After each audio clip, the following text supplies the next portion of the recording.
स्पष्ट नकार दिलेला आहे. नाही, त्यांनी नकार दिला हा त्यांच्या कंपनीचा पॉलिसी आहे. त्यांना भारता एवढं मोठं मार्केट कोणीच नाही आहे. भारताने ठरवलं की आयफोनवरती बंदी घाला आणि आयफोन बाजारात विकत घेऊ नका, तर आयफोनला मोठं नुकसान होईल. मी जसं सांगितलं की युरोप, अख्खा युरोप आणि भारताची बाजारपेठ हे दोन्ही एकच आहेत.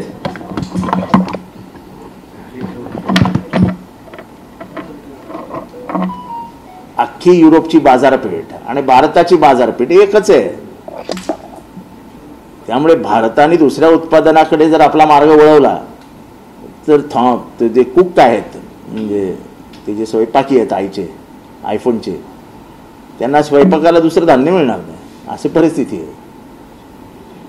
तेव्हा धन आणि धान्य मुबलक आहे भारताकडे आणि मार्केट आहे आपलं, बाजार आहे आपली.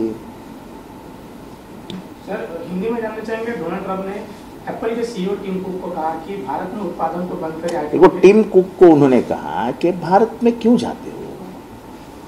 मेरा सवाल ये है कि देखो, भारत में टिम कुक आ रहा है, कोई एहसान नहीं कर रहा है. दुनिया के जो बड़े बड़े मार्केट है जहाँ पे उनके आईफोन बेचे जाते हैं, उनमें से एक सबसे बड़ा मार्केट है इंडिया. पूरे यूरोप की बाजार करके उस पे नज़र डालो और भारत पे नज़र डालो तो भारत का बाजार और यूरोप का बाजार एक समान है. पूरे यूरोप सब राष्ट्रों का. अब टिम कुक बाजार को ध्यान देगा कि ट्रंप को ध्यान देगा. और ट्रंप ने ये कहना कि ये बंद कर दो, तुम जाओ मत. मुझे लगता है ये ट्रंप हमारा दोस्त है, दुश्मन है, राष्ट्राध्यक्ष है कि हमारे दुश्मन के गिरोह में शामिल हो गया. ये सोचने जैसी बात है. टिम कुक ने उसको नकारते हुए अरे कहा टिम कि कुक क्या बोलेगा? टिम कुक बोलेगा क्या मैं बंद कर देता हूं? क्योंकि भारत का बाजार ये दुनिया में सबसे बड़ा बाजार है आईफोन के लिए. आपके हाथ में भी आईफोन ही है. अभी इधर बैठे हुए लोग हैं, उनमें से 90% लोगों के हाथ में आईफोन ही है. तो ये आईफोन का बाजार है. अगर हमने इस बाजार से आईफोन गायब कर दिया और लोगों ने तय कर दिया हम आईफोन को नहीं खरीदेंगे, नुकसान ट्रंप का नहीं होगा, नुकसान टिम कुक का होगा, आईफोन का होगा. तो वो नुकसान ट्रंप के लिए क्यों सहेंगे? ट्रंप ने आगे कहा कि भारत में सबसे ज्यादा टैक्स लगाए जाते. देखो, ये डरा धमका के भारत को झुकाना, ये ट्रंप की एक नई आदत सी हो गई है. और हर चीज को आके मीडिया के सामने ट्वीट के द्वारा बोलना, ये कोई पॉलिटिकल मैच्योरिटी की बात नहीं है. तो ये दबाव की राजनीति क्यों की जा रही है? मुझे पता नहीं क्यों करता है, लेकिन तो मोदी इस पे कुछ नहीं कह रहे. वो भी मुझे पता नहीं क्यों नहीं कहते. पर आम एक भारतीय नागरिक होने के नाते ये जो भी ट्रंप कर रहा है उसे हर भारतीय को वेदना होती है. सर, उन्होंने कहा कि जो टैक्स लगाए जाते हैं वो भारत में अलग अलग तरह के टैक्स है. तो आप भी जिस तरीके से जीएसटी हो या अलग टैक्स लगाए जाते हैं भारत में, उसको कहीं ना कहीं कम करने की जरूरत है. वो देखो, ये एक अलग बात है. टैक्सेशन एक अलग बात है, टैरिफ का जो मसला है वो अलग बात है.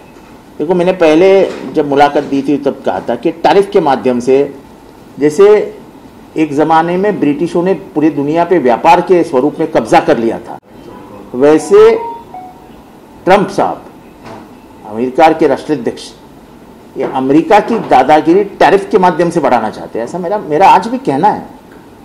जिसको हम साम्राज्यवाद कहते हैं, न्यू इंपेरियलिज्म कहते हैं, तो जो ब्रिटेन ने 200-300 साल पहले किया था वो आज अमेरिका नए तरीके से करने की कोशिश कर रहा है. पूरे दुनिया पे कब्जा करने की कोशिश कर रहा है.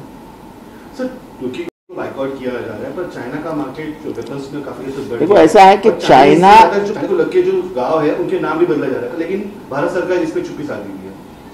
देखो, हमारी कई जमीनें चाइना ने हाथ में ले ली है. अरुणाचल प्रदेश से लगातार भारी संख्या में उनकी सेना अंदर आके घुसपैठ करती है, गांव पे ताबा लेती है, नाम बदल देती है. और जो नाम 47 के बाद हमारे राष्ट्र में उनका नकाशा जो है, मैप जो है, भारत के मैप पे लिखा गया था, वो बदलने की कोशिश करती है. अंतर्राष्ट्रीय स्तर पे भी इसका सोच विचार होना चाहिए. यह कोई अच्छी बात नहीं है. रिश्ते में तो हम तुम्हारे बाप लगते हैं, नाम ही जिथे पुरावड आहे. हा डायलॉग अख्ख्या कळगामध्ये सध्या गाजतोय. कालच्या आपल्या ज्या मीटिंगमध्ये तुम्ही बोललात की काही नाही, हे जे दादागिरी फोन करून छोटा राजन, रवी पुजारी ह्यांची नावं वापरून हे जे काय खेळ चालू आहे कळव्यामध्ये, मी हे लहानपणी खेळलेलो आहे. लहानपणापासून हे बघितलं आहे सगळं. मी विद्यार्थी जगातनं राजकारणात आलो आहे, विद्यार्थी दशेतनं. जो विद्यार्थी दशेतनं असो ह्याला काय नवीन नसतं, हे दादागिरी वगैरे त्याला काही नवीन नसतं, कारण तो कॉलेजचं राजकारण करत असतो, केलेलं असतं त्यांनी. त्याच्यामुळे हे बालिशपणा करत आहेत, त्याच्याकडे लक्ष देण्याची काही गरज नाही सगळं. आणि भाषणं तर होतच राहतात ना, भाषणं तर करावीच लागतील मला. नाही पण कोणत्या गोष्टीसाठी असे कॉलेज आहेत आमच्याकडे या किंवा ते काय जे काय असेल ते, कोण कोणाकडे जात नाही हो. लोक काय अशी टेलिफोनवर हलणारी लोक नाहीत कळव्यातली. जनता तुमच्या बरोबर आहे. जाऊ द्या, काय प्रश्न लगातार धमकी आई जा रही है. नहीं, मेरे को नहीं आती, मेरे को कोई धमकी विमकी नहीं देता है. मुझे कोई गैंगस्टर विंगस्टर धमकी नहीं देता. मैं गैंगस्टर क्या गैंगस्टर, मुझे ऐसी धमकियाँ नहीं आती.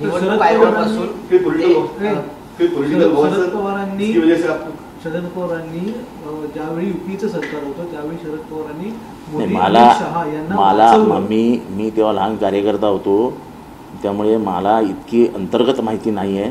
आणि ज्याला कोणी असेल त्यांनी जर ती सांगितली असेल तर त्याच्यावर मी भाष्य करूही शकत नाही. मला काही माहितीच नाही त्याच्यातली.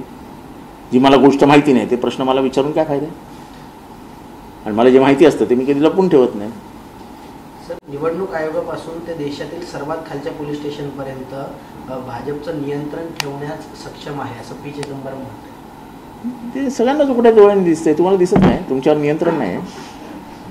घाबरतं की नाही नोकऱ्या जाणार म्हणून. मग कशा लोक आम्हाला प्रश्न विचारत आहे. आपल्याच मनाला प्रश्न विचारा की काय चालू आहे, ते प्रश्नाचं उत्तर तुम्हीच द्याल आम्हाला.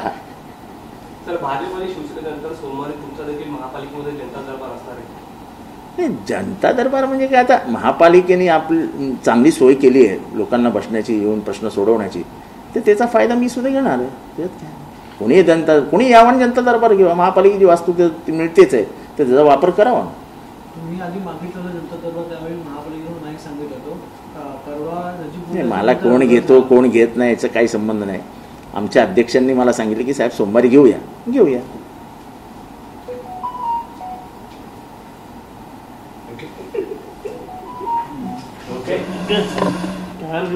सांगत होतो नका प्रश्न विचारू, तरी बारी हवीच ते.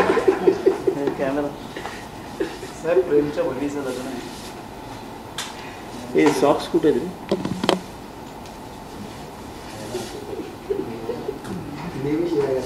त्याला विचार सॉक्स कुठे ठेवले?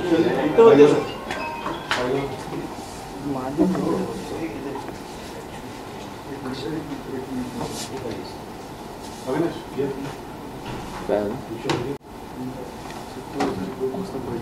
कुठे कोणी बोलवलं?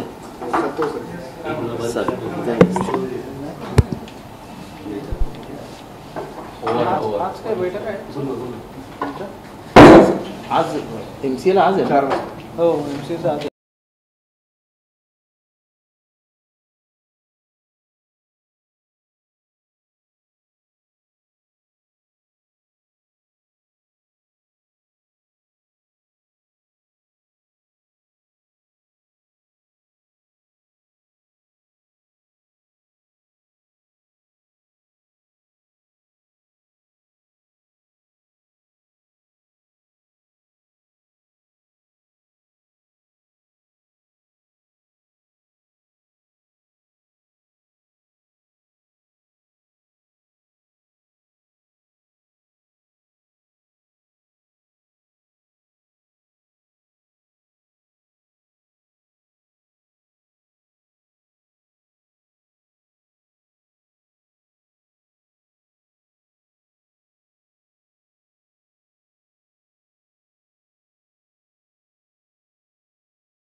उदगीर तालुक्यात वादळी वाऱ्यामुळे आता